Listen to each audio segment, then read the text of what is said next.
But tonight, in thinking about what I wanted to talk about, I decided to go back to the very beginning.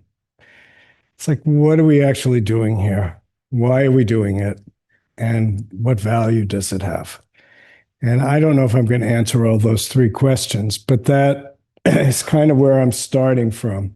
And which means it brought me back to start from the very basic teaching that we have at the Zen Center. And when Paul gave meditation instructions tonight, he talked about not knowing. He said in terms of how to meditate, he gave the possibility of an object of meditation where you breathe in and you say, clear mind, clear mind, clear mind. And then on the exhalation, it's one strong don't know.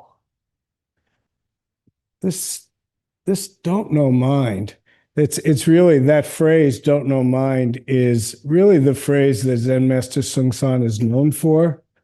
He in the larger Buddhist community, he's really known as the don't know mind Zen master. And not knowing is the heart of our practice. So, but what Zen Master Soeng taught at the beginning was what he called primary point. So I thought I would start there. What is the primary point? What is the basis of what we're doing? And I kind of looked it up to see what examples he gave. And when I think about Zen Master Soeng and primary point, I have the sound of his voice in my head. And I'll get to what that sound is.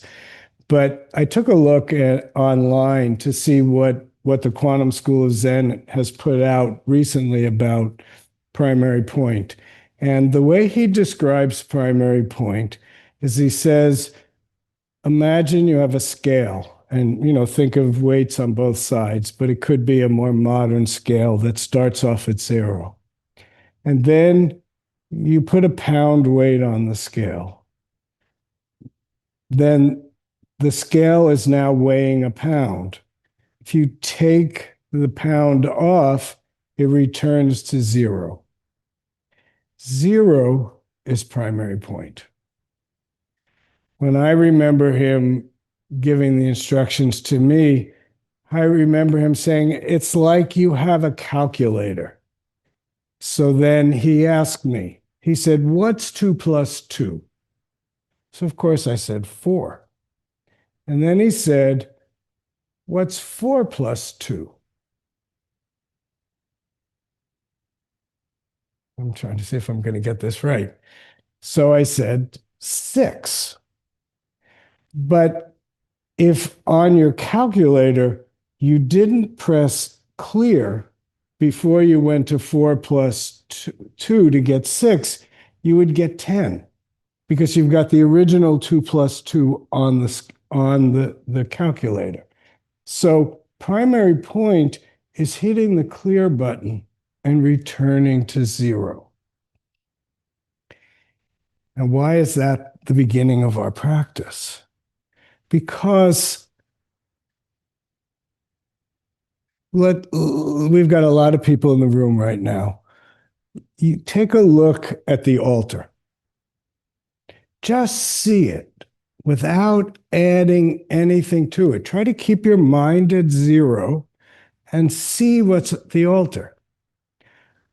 What you're probably going to find is that you can look at it for a second, and then after that first second, you start to evaluate the altar. Some of us in the room have been looking at this altar for 20 or 30 years, maybe even long. Well, we've been here almost 30 years. So a lot of us don't even see the altar because we see the reflection, what we believe the altar is. So hitting the clear button means taking a look freshly. Let go of your old idea and look at it freshly. For those of you who are new to the Zen Center, and there's one person who's new and a few people have been here just a couple of times, maybe you look at it and you go, what is that? And in Zen, a lot of people who have an idea of a Zen aesthetic, you really have the idea of the Japanese Zen aesthetic. There's a kind of calm peacefulness. There's not a lot of color. So that painting behind me is all full of color and bodhisattvas, and it's busy. Some people come in here and they say, what's going on here? This isn't really Zen. What's that? It's supposed to be different because they have a set idea of how things are. So the fundamental starting point of our practice is letting go of those ideas and beliefs and actually being with what is. It's very easy to say, and actually it's quite complicated to do because we have more than just this clear, empty mind. We all have this self-mind, the mind of I. And that mind of I is, before we start to investigate it, we think it's real and true. Years ago, there used to be a bumper sticker on a car down the street from here, and it said something like, just because you think it, don't believe it's true.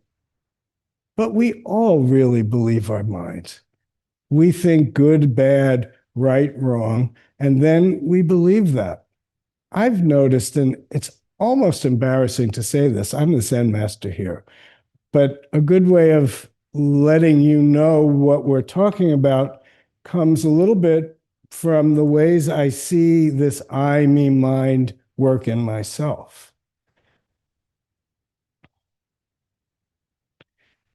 I go to the cupboard to get a mug, to get some coffee or some water.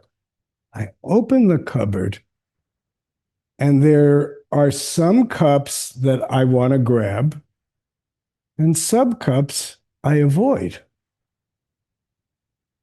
I mean, Dennis is nodding. Yes, this is not an unusual experience. It's kind of ridiculous.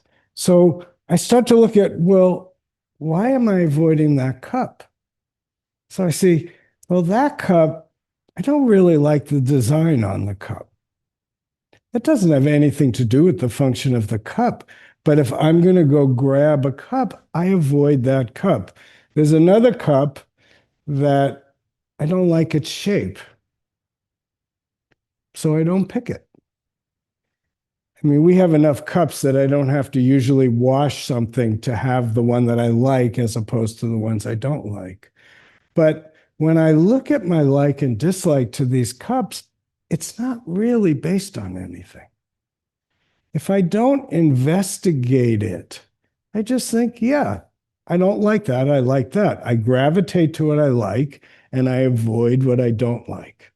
That's human nature. We all do that.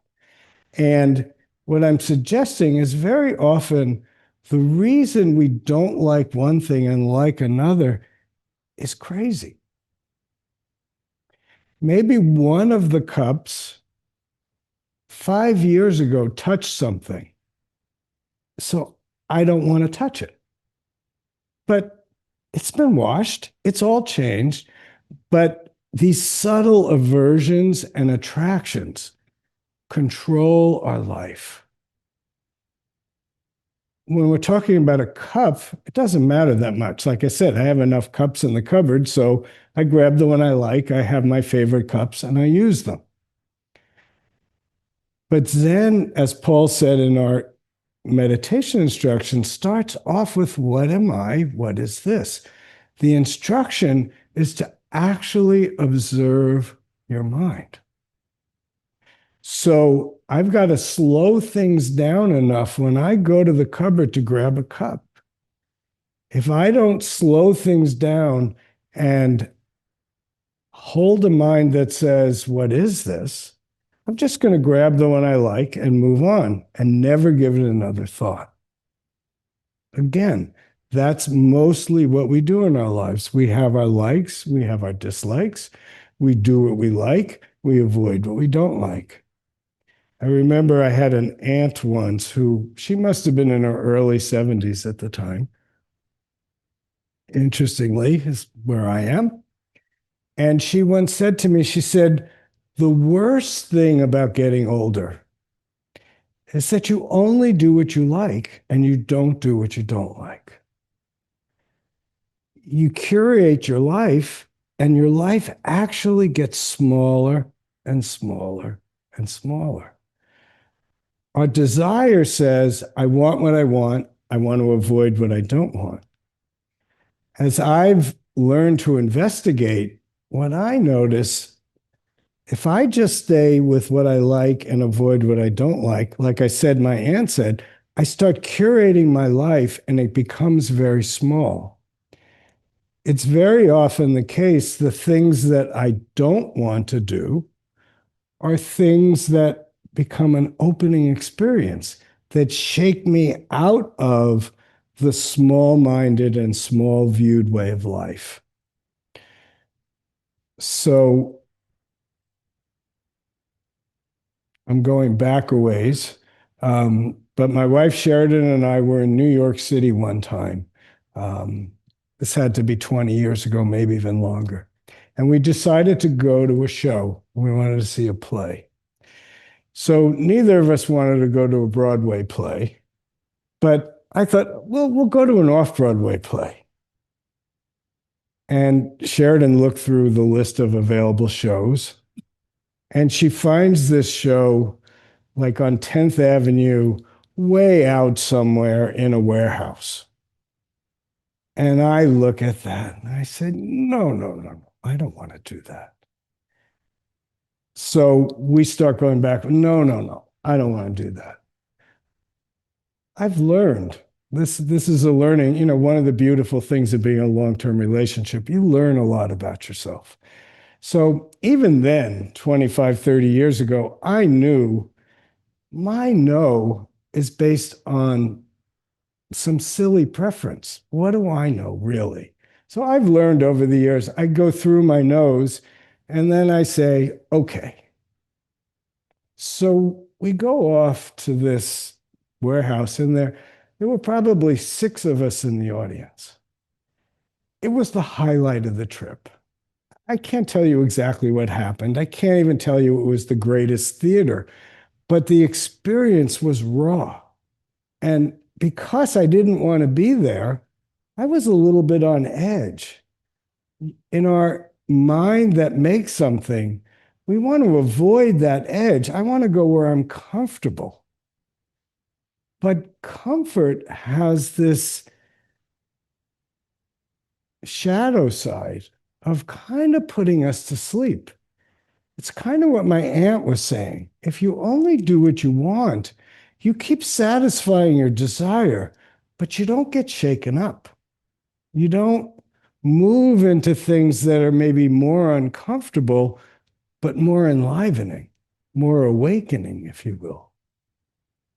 Seeing Dennis over here, our playwright, who wants us to go to these places that we wouldn't really go to because there's so much energies that's happening there.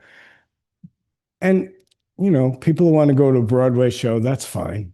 Musical theater's not my thing, but there's other things. But you think you're going to excellence, and in a way you are, of course, but you're also losing something else. So this remembering primary point is a reminder to let go.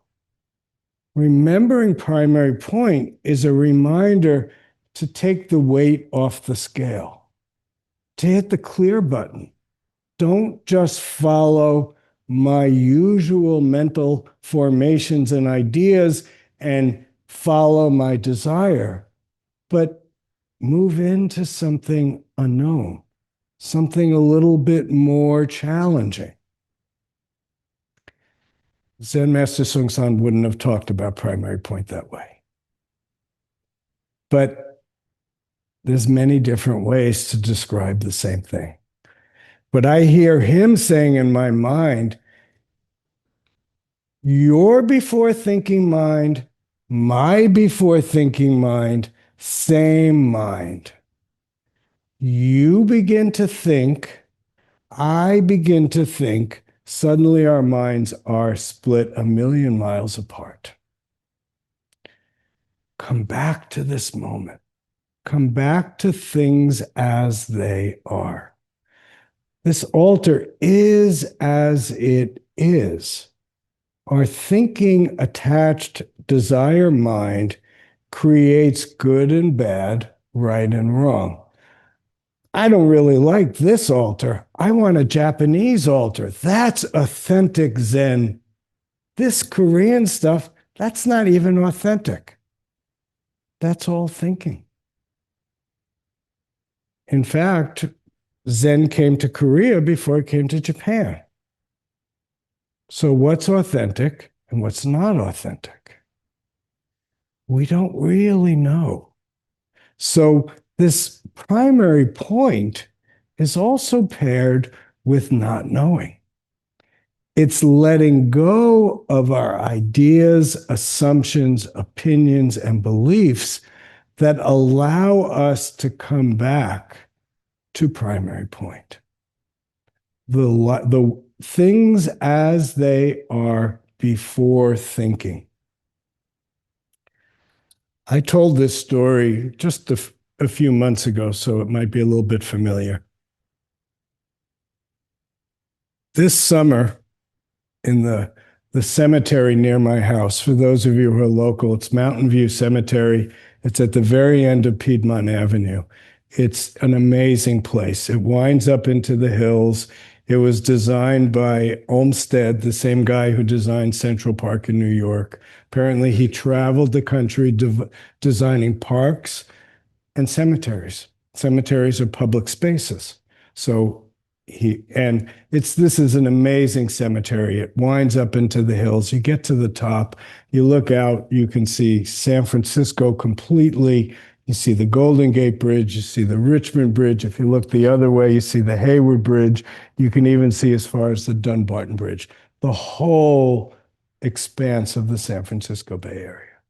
So I've been living in the same place for over 30 years. So this is like my backyard.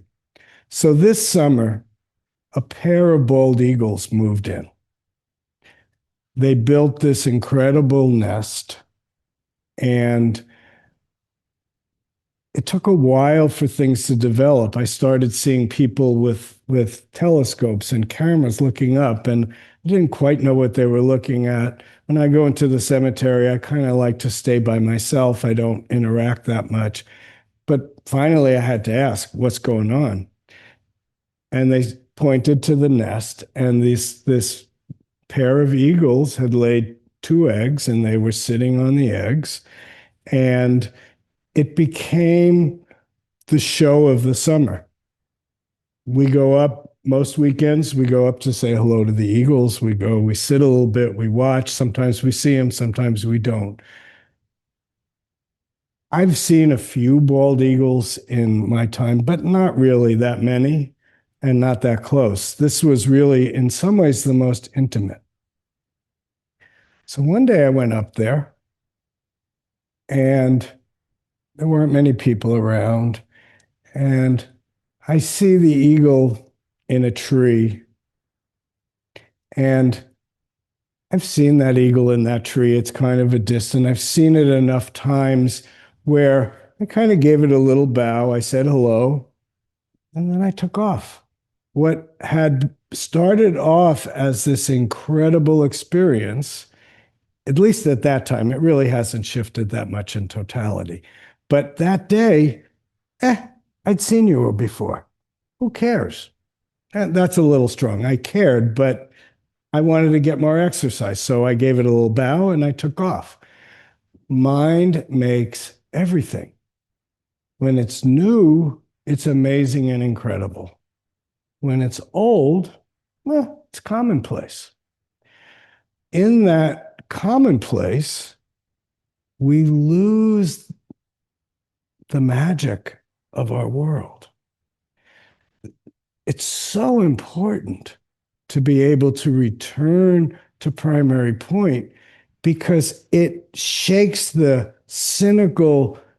um, the cynical part of my mind that says, who cares? And it wakes me up. To really see those eagles is to be amazed. To be amazed is to be awake. When my mind gets I fall back to sleep. I lose that edge of aliveness that this world gives us. This practice of returning just before thinking. When I was a senior in high school, I had an English teacher, and she had all of us bring in articles from the newspaper. And then she made us take out our pen and cross out all the adjectives. And by doing that, she showed us the spin that gets put on things. These are beads. You all can see them. Some of you may be saying, those are great beads. Others of you are saying, cheap beads, just garbage. That's description. That's like adding the weight on the scale. Take the weight off the scale, then these beads are what they are. Probably part of what I like about these beads is their simplicity. They're not fancy in any way, and that suits my aesthetic. But in telling you that, if you're really listening, I'm telling you how I make something. Because what happens is somebody offers me a more ornate, maybe a more expensive set of beads. I don't want them. I'm making something. It's not that I should want them. That would also be making something. Making something is what our small mind does to create the narrowness of our life. Through our likes and our dislikes, we start to curate the world. And we make, rather than experience the universe in its entirety, which is before thinking, we separate it into small pieces and evaluate which piece we like and which piece we don't like. Our practice on one fundamental level is to watch how our minds operate. So when I reach for that cup, I could be asleep and just grab what I want and forget about it. Or I could take that extra moment and see, why do that? That's another line Zen Master Bon Soeng had a lot. People forget this. You know, a lot of us old timers, we remember different things about his teaching. But, you know, Paul said I'm a psychotherapist, so you probably can hear there's a lot of how mind operates. That's my interest. I've been interested in that since I was a high school student. And all my explorations in college were really all oriented to just investigating, what is this mind? I haven't been able to shake it for another 50 some odd years. The question fascinates me. And I can see how, in my own experience, much of the suffering that I have in my life is made by my own thinking. That it's not a high stakes thing to like this cup versus that cup. But, and this is maybe a little extreme and silly, but I might not drink water if I didn't like the cup. And if there's, you know, imagine you're really thirsty and maybe you're walking somewhere and you come up to this cup and this water source, and the cup is kind of gross. And you start to think about it and say, oh my God, how many people have drank out of that cup? Most of us, it's okay. We manage, we drink. But believe me, there's plenty of us who won't drink from them. And when you start moving into the realm of mental illness, you're only moving into the extremes. You're not moving into anything different. At its extreme, people can starve themselves to death because the food they want isn't there, or their relationship to food is such that they can't eat, and people literally do starve themselves to death. There are Zen phrases. I wish I could think of the exact one. It's like, well, it's like the rich man who can't taste the best wine available. They can't even taste what's right in front of them. They get so overwhelmed with what they have that they can't even taste it. Or someone of wealth can't even imagine what it would be like not to have that wealth. That wealth has so shaped their lives. I told the story the other week of a Zen master who had a big experience, got enlightenment, became the national teacher in Korea. After about 20 years of being the boss, everybody's pampering him, he's got the finest of everything, he finally realized he lost it because he got too comfortable in his existence. So we return to primary point in order to actually see more clearly. If from the place of before thinking, before evaluation, before judgment, before ideas about it, we can just perceive. And our mind is open and wide. And if we're really looking, the universe will teach us. We enter a situation and we don't know what to do. If we try to rely on our ideas and beliefs, they'll help. But what I've learned, if I can drop into primary point, let go of my ideas and look, the solution is very often right there.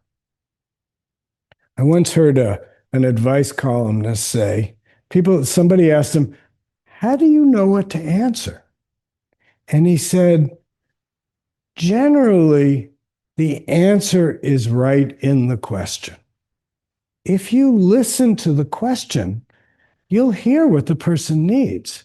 And if you can let go of your own ideas and just give that to them, it's a real gift. It's usually my trying too hard that gets in the way of me actually being able to see, hear, smell, taste, touch, and use that to be helpful. So,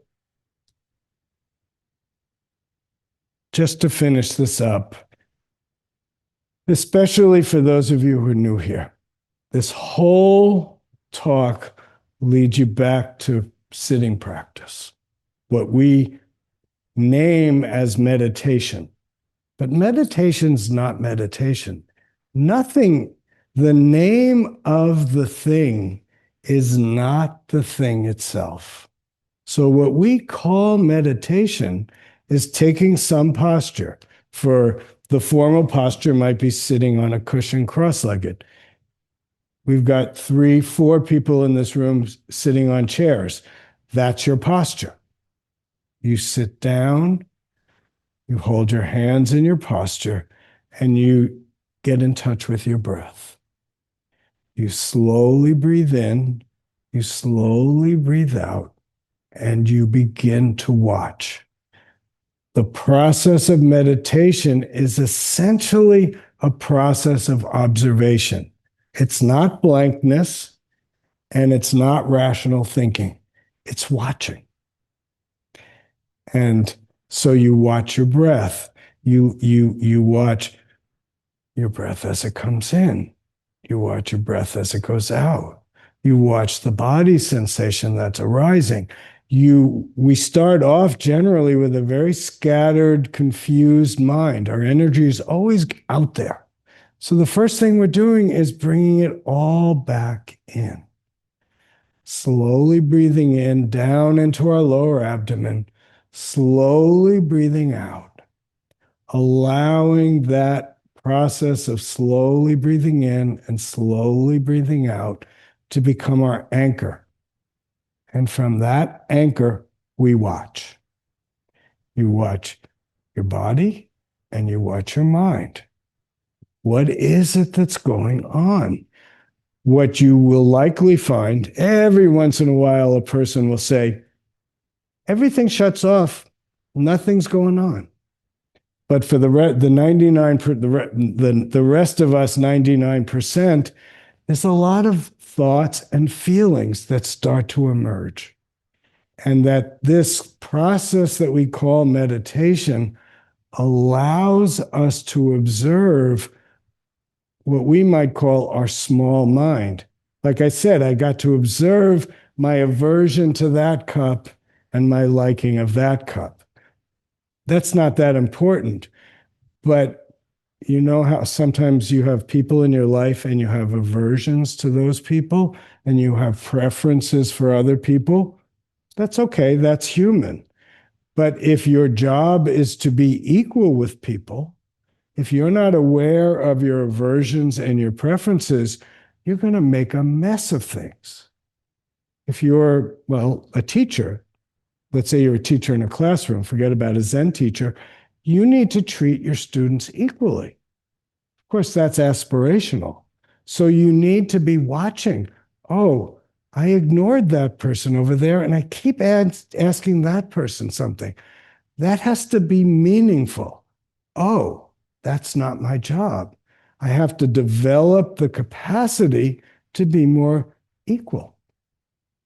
If we don't know ourselves, if we don't see our minds, if we can't watch our hearts, we just keep making messes over and over again. So this very simple practice is a pathway out from our small, constricted life into something more open, alive, and completely amazing. The word awe is a beautiful word. If we can have awe, curiosity, wonder, and awe, it makes us humble, it makes us open, and it gives us complete access to our aliveness.